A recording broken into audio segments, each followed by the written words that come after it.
Na decisão, o ministro André Mendonça fala em prática continuada de crimes de gravíssima repercussão.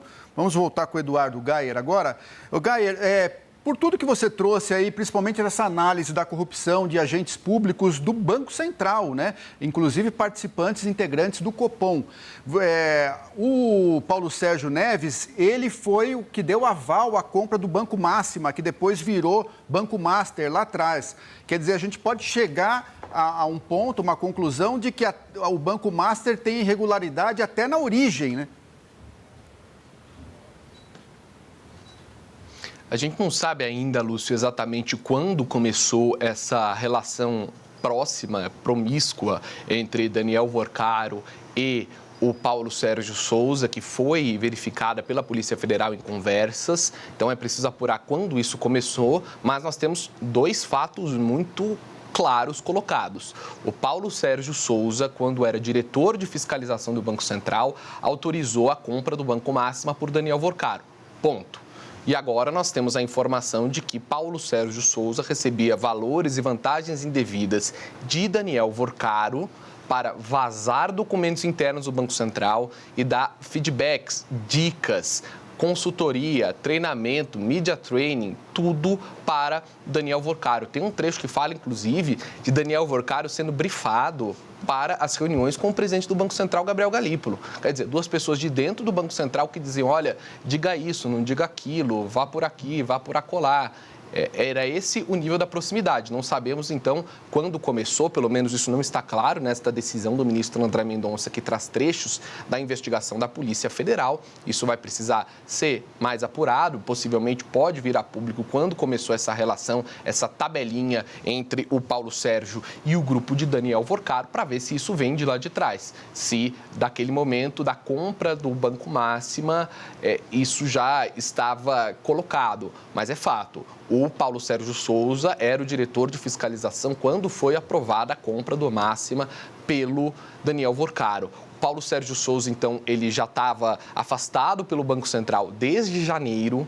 O Banco Central conseguiu algumas informações numa sindicância interna e as encaminhou para a Polícia Federal. E agora ele já está afastado, inclusive, por uma decisão judicial, cumpre aí algumas cautelares, utilizando a tornozeleira eletrônica, não pode manter contato com outras pessoas investigadas nesse bojo da Operação Compliance Zero e, enfim, tem muito a explicar. Mas é importante dizer que possivelmente isso vem, então, já de algum tempo, porque não sabemos qual é o recorte temporal. Mas você colocou muito bem, Lúcio, foi o próprio Paulo Sérgio que autorizou a compra do Máxima, que depois virou Master, pelo Vorcaro.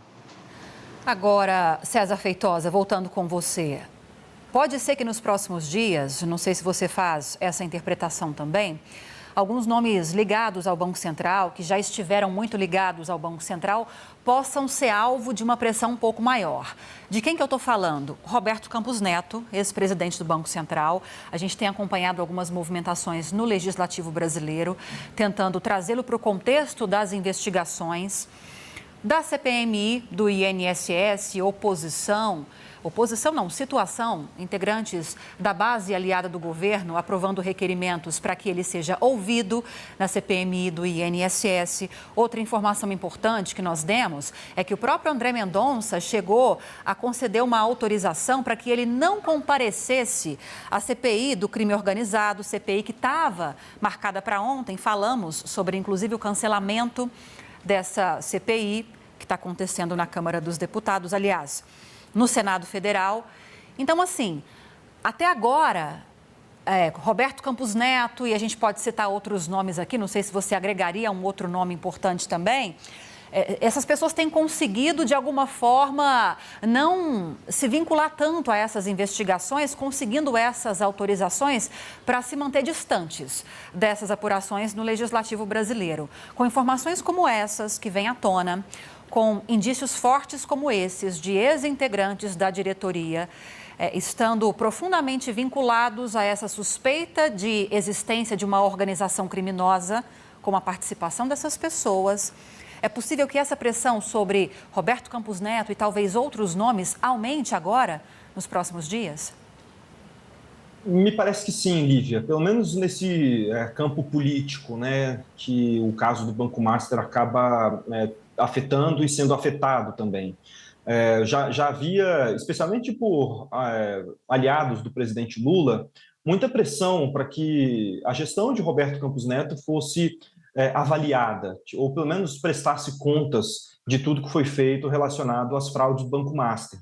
Porque, apesar da liquidação ter ocorrido no ano passado, da negociação frustrada com o BRB ter sido finalizada também no ano passado, as fraudes do Banco Master, ao que tudo indica, elas começaram muito antes. Desde o modelo de funcionamento do Banco Master, que colocava um jeito muito arrojado de Daniel Worcaro de colocar rendimentos muito altos dos investimentos das pessoas que colocavam dinheiro do Banco Master, utilizando o FGC como uma salvaguarda, como uma garantia de que seus investimentos não seriam perdidos, até mesmo se o banco quebrasse. O FGC garante as nossas operações. Então, desde esse desvirtuamento de como o FGC foi colocado ali no âmbito dessa atuação do Banco Master no mercado financeiro, mas também especificamente nas fraudes. Já que as fraudes não começaram no ano passado, há uma pressão para que Roberto Campos Neto dê os esclarecimentos devidos sobre como o Banco Central, durante sua gestão, atuou para conter esses abusos relacionados ao FGC, mas também, mais efetivamente, relacionados às fraudes. Mas o contexto disso também é outro. O PT e o presidente Lula sempre fizeram críticas muito severas a Roberto Campos Neto e agora defendem, com a mesma força, Gabriel Galípolo, indicado por Lula e por Fernando Haddad, para assumir o Banco Central e que, portanto, está na presidência da autoridade monetária.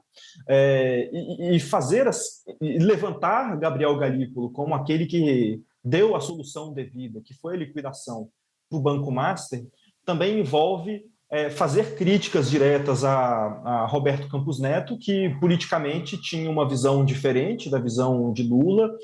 Lula travou um embate muito forte com o Roberto Campos Neto sobre a manutenção em altos patamares da taxa de juros do país, e agora essa questão do Banco Master acaba tendo esse ingrediente político de pedidos de esclarecimento e convocações e colocando o Roberto Campos Neto à luz, jogando luz sobre a atuação dele no Banco Central, mas o componente disso tudo é político. Mas agora, claro, tendo um ex-diretor do Banco Central diretamente envolvido, tendo também informações de outros investigados que tentam colocar o diretor de fiscalização do Banco Central, Ailton de Aquino, que prestou depoimento como testemunha à Polícia Federal no Supremo Tribunal Federal no ano passado, mas que alguns dos investigados o colocam como aquele que estaria avalizando e dando apoio efetivo às negociações entre BRB e Banco Master, volta-se o Banco Central para essa crise, muito na gestão de Roberto Campos Neto, mas com algum desdobramento também sobre a gestão de Gabriel Galípolo, com certeza, Lívia.